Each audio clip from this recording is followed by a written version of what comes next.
Ayan. At lalagyan natin ng isang pirasong kalahating kalamansi.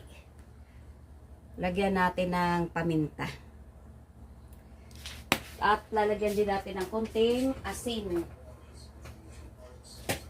Kunti lang kasi yung ating itong isda ay mayroon na natin. Nilagyan na natin yan ng asin kanina, baka umalat pa. Lagyan natin ng konting toyo.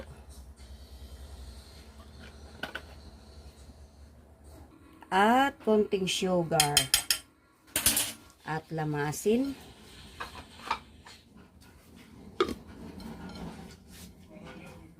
Pagkatapos, ilagay na natin dito sa ating boneless sa bangus.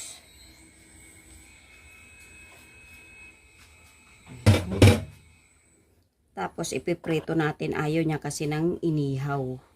Gusto niya paprito kasi pag inihaw daw, parang natutuyo. At siyempre, ibalot natin dito sa ating foil para hindi labas lang natin yung ulo para makita natin kung luto na. Pang-hold lang ito para hindi matanggal yung ating palaman na kamatis at sibuyas. Ayan. Ready na para isa lang. Magpainit tayo ng mantika sa kawali. At tayo ay magluluto na. Mainit na yung ating mantika. Ilagay na natin to.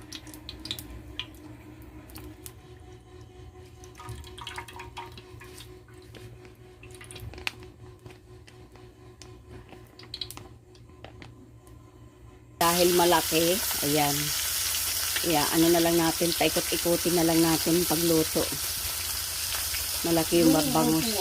Ayan, pwede na balik ka rin dahil namuti na yung kanyang mata. Okay na. Thank you for watching. Happy Monday, everyone. Happy birthday sa ating sister. Love you.